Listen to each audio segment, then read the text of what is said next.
আগামী দিনে একটি মানবিক বাংলাদেশ গড়ার জন্য আমরা তারেক রহমানের নেতৃত্বে অতীত ঐক্যবদ্ধ ছিলাম, এখনও আগামী দিনে জাতি ইনশাল্লাহ ঐক্যবদ্ধ থেকে তারেক রহমানকে একটি মানবিক বাংলাদেশ গড়ার সহযোগিতা করবে ইনশাল্লাহ।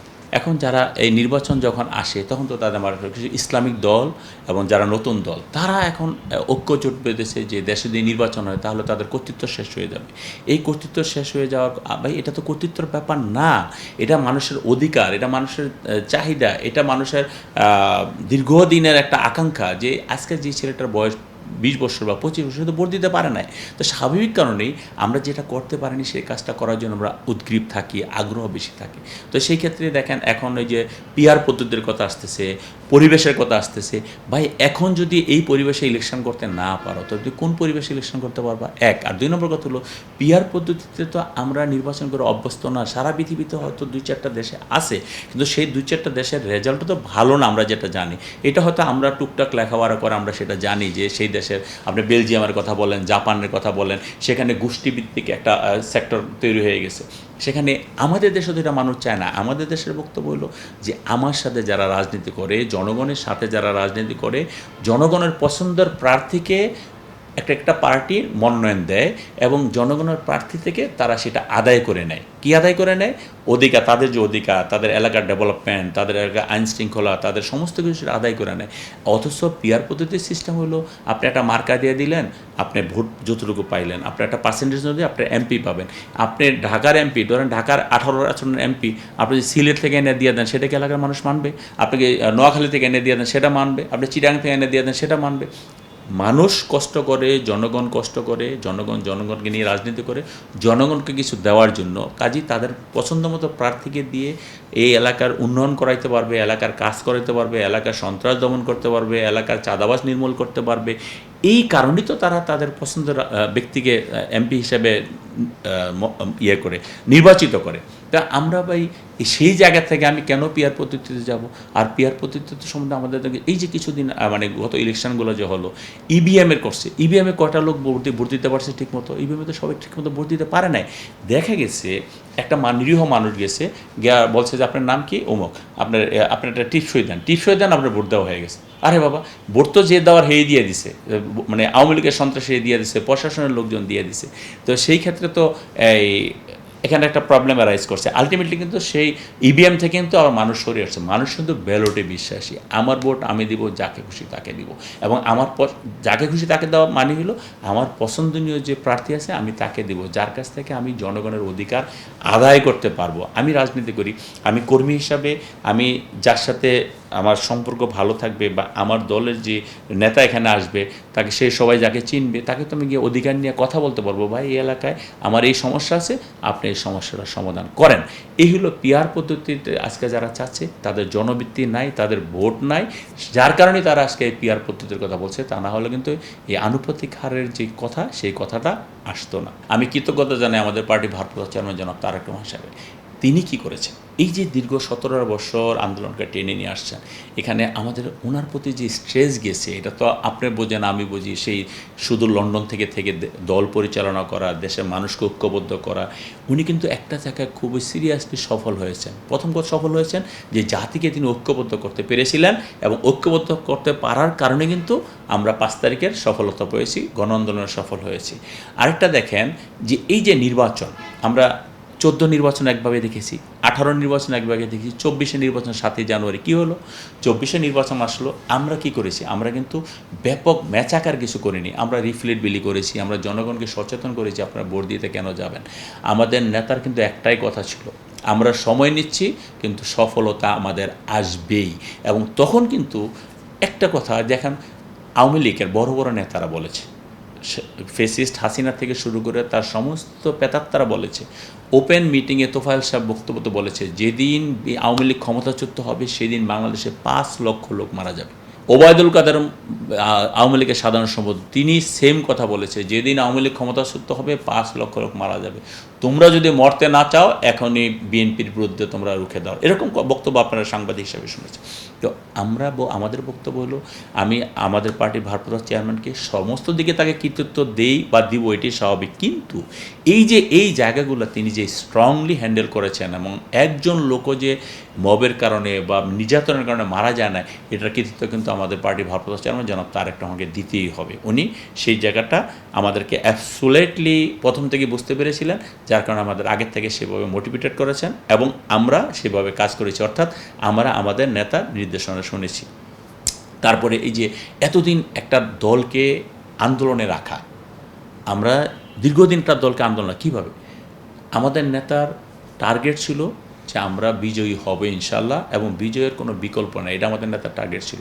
কিন্তু উনি আমাদেরকে সেভাবে মোটিভেটেড করতে পেরেছেন যে আমরা এই একটার পর একটা 24-এ নির্বাচন, 7ই জানুয়ারি নির্বাচনের পরে আমার মনে হয় না যে বিএনপি বা কিছু লোক ছাড়া কেউ চিন্তা করছে শেখ হাসিনার পতন হবে। অনেকেই বলতো যে শেখ হাসিনার মৃত্যু ছাড়া শেখ হাসিনার পতন হবে না, এটা কিন্তু আপনারা হয়তো শুনেছেন, আপনারা সাংবাদিক হিসেবে আমাদের চেয়ে বেশি, কিন্তু আমাদের নেতার কিন্তু দৃঢ়তা ছিল যে না, এই শেখ হাসিনা বাংলাদেশের মসনদ থেকে উৎখাত হবেই হবে। এবং সেটা কিন্তু 7ই জানুয়ারি নির্বাচনের পরে 7 জানুয়ারি, ফেব্রুয়ারি, মার্চ, এপ্রিল, মে, জুন, জুলাই, আগস্ট, 7 মাসের মধ্যে কিন্তু সেই ঘটনা ঘটছে। অর্থাৎ আমাদের যে রাজনীতি যে দৃঢ়তা, আমাদের যে একাগ্রচিত্ততা, আমাদের নেতাকর্মীদের যে আস্থা, তারেক রহমান সাহেবের যে বিএনপির নেতাকর্মীদের যে আস্থা, সেই আস্থার প্রতিফলন কিন্তু বাংলাদেশের মাটিতে ঘটেছে। অর্থাৎ ফেসিবাদ পালিয়ে গিয়েছে এবং ফেসিবাদের দোষরা এখন আছে। আমাদের নেতা যে সবসময় একটা কথা বলে যে এই বাংলাদেশের মানুষের উপরে যারা অত্যাচার করেছে, নির্যাতন করেছে, নিপীড়ন করেছে, প্রতিটি ঘটনার বিচার বাংলাদেশের মাটিতে হবে, অন্যায় করে কেউ পার পাবে না। এই বিচার যদি হয়, আজকে দেখেন বিচার ব্যবস্থাকে কি করেছে, তারেক রহমান সাহেবকে একটি মামলায় সাজা দিয়েছে, সেই সাজা দিয়েছে হাইকোর্ট, ম্যাডামকে যে মামলা সাজা দিয়েছে, জজ কোর্ট দিয়েছে সেটা 5 বছর, সেখান থেকে হাইকোর্টে গিয়ে সেটা হলো 10 বছর। তারেক রহমান সাহেবকে যে মামলা বেকসুর খালাস দিয়েছে, সেই বিচারপতি কিন্তু বাংলাদেশে থাকতে পারেনি, বাংলাদেশে পালিয়ে যেতে বাধ্য হয়েছে। আপনি দেখেন চিফ জাস্টিস যতদিন সিনহা সাহেব যতদিন খুনি হাসিনা বেরিন্ডেপেকে ছিল ততদিন খুব ভালো ছিল। যখনই বেরিন্ডেপেকতে বের হয়ে তিনি রাষ্ট্রের কাজ করা শুরু করলো, তখন কিন্তু সে আর থাকতে পারেনি, তারপরে নির্যাতনই করলো, সে পালায় আছে। তো পরবর্তীতে সে তো বলেছে আজকে তত্ত্বাবধায়ক সরকারটা বাতিল হয়েও কেন, কারণ জনগণের উপরে খুনি হাসিনার কোনো আস্থা ছিল না, সে জনগণ নিয়ে কোনো কাজ করে না, জনগণের জন্য কোনো কাজ করে না, যার কারণে কিন্তু তত্ত্বাবধায়ক সরকার বাতিল করে এই সিনহাকে দিয়ে বাতিল করিয়ে তারপরে কিন্তু তিনি যার মতো তার নির্বাচনটা করিয়ে নিল।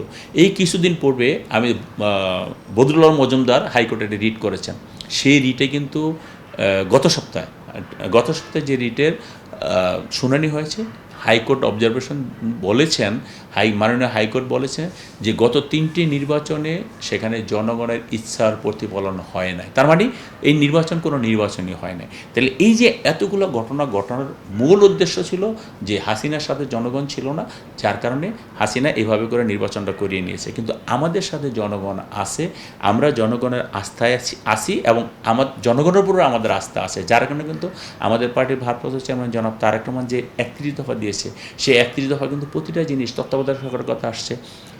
আমরা বলছিলাম যে পরপর 2বারের বেশি কেউ প্রধানমন্ত্রী থাকতে পারবেন না। এই বাংলাদেশে আল্লাহ যদি হায়াত দারাজ করেন, জিয়া পরিবারের চেয়ে বেশি তর্কে ক্ষমতা থাকার আপাতত দৃষ্টিতে সুযোগ নাই। কিন্তু তারপরে কিন্তু যখন সংস্কার কমিশন বলেছে যে না, পরপর 2বার না, হোল লাইফে 2বারের বেশি থাকা যাবে না, প্রধানমন্ত্রী থাকা যাবে না, এটা কিন্তু বিএনপি মেনে নিয়েছে। তার মানে কি, বিএনপি দেশের জন্য আর কত স্যাক্রিফাইস করবে, এবং এটার সম্ভাবনা তো তারেক রহমান বেলায় সবচেয়ে বেশি প্রযোজ্য যে পরপর 2বার, তারপরে লাগলে একবার গ্যাপ দিয়ে যদি আবার ইনশাল্লাহ আরেকবার হবে, এরকম তো কথা বিএনপি কিন্তু সেটা মেনে নিয়েছে যে আমরা যেই সংস্কারটা আমরা বলেছি যে পরপর 2বারের বেশি কেউ প্রধানমন্ত্রী থাকতে পারবে না, সেই সংস্কারটা কিন্তু আমরা আবারও সংস্কার করছি। কি, যখন সংস্কার কমিশন বলছে যে না পরপর 2বার না, হোল লাইফে 2বার, তখন কিন্তু আমরা সেটা মেনে নিয়েছি। অর্থাৎ প্রতিটা সংস্কার কিন্তু একদিনে শেষ হয়ে যাবে না, বা 1 বছর 6 মাসে শেষ হয়ে যাবে।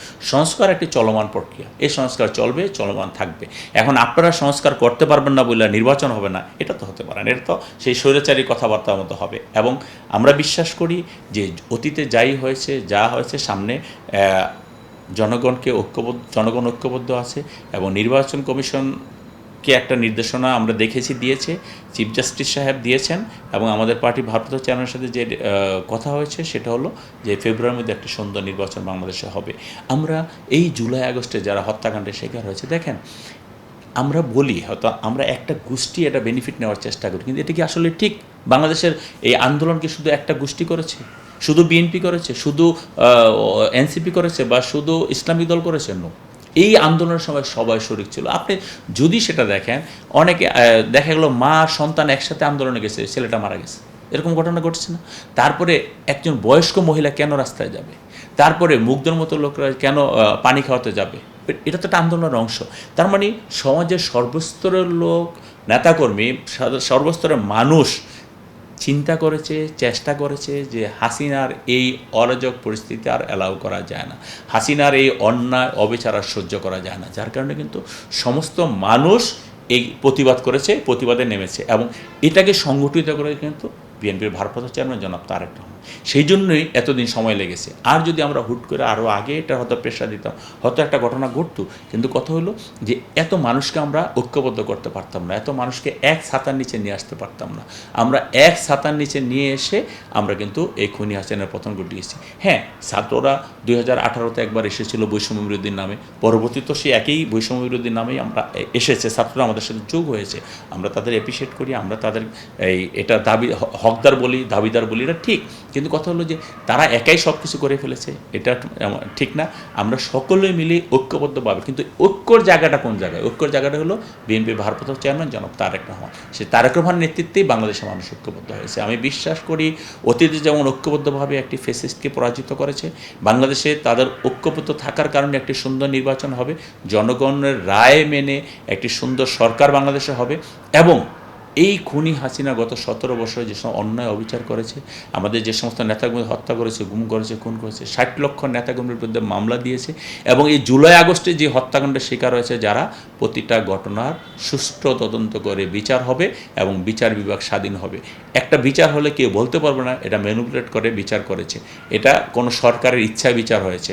এই দেশ, এই রাষ্ট্র, এই সরকার, এই রাষ্ট্রের প্রতিটা অঙ্গ স্বাধীন থাকবে, বিচার ব্যবস্থাটা স্বাধীন থাকবে, এবং মানুষ অন্যায় করে আর পার পাবে না। সেটা প্রতিফলন ইনশাল্লাহ অল্প সময়ের মধ্যে আপনারা দেখতে পাবেন। একটি নির্বাচিত সরকার আসলে এই রাষ্ট্র, এই সরকার, যে সরকার দায়িত্ব নেবে, রাষ্ট্র সেই কাজটা করে দেখাবে। এবং এই বাংলাদেশের আইনশৃঙ্খলা যে রক্ষাকারী বাহিনী আছে, সেখানে থেকেও যাতে অন্যায় করলে তাদেরও যাতে বিচার হয়, সেই ব্যাপারটাও সেখানে উঠে আসবে, এবং বিচার ব্যবস্থা স্বাধীনতা দিবে, এবং একটি সুন্দর বিচার ব্যবস্থার মাধ্যমে আগামী দিনে কখনো যাতে আর এই ধরনের ফেসিবাদের জন্ম হতে না পারে, ফেসিবাদের উত্থান হতে না পারে। মানুষ যেই নিষ্পেষিত হয়েছে, নির্যাতিত হয়ে নিপীড়িত হয়েছে, সেই প্রতিটি ঘটনা যদি সুষ্ঠু বিচার হয়, তাহলে ভবিষ্যতে এরকম পরিস্থিতি আর হবে না। গণতন্ত্রের গলা টেপে কেউ ধরবে না, এবং মানুষের ভোটাধিকার নিয়ে আর কেউ সিনেমিনি খেলবে না, বাংলাদেশটাকে নিয়ে আর কেউ সিনেমিনি খেলবে না। আগামী দিনে একটি মানবিক বাংলাদেশ গড়ার জন্য আমরা তারেক রহমানের নেতৃত্বে অতীত ঐক্যবদ্ধ ছিলাম, এখনও আগামী দিনে জাতি ইনশাল্লাহ ঐক্যবদ্ধ থেকে তারেক রহমানকে একটি মানবিক বাংলাদেশ গড়ার সহযোগিতা করবে ইনশাআল্লাহ।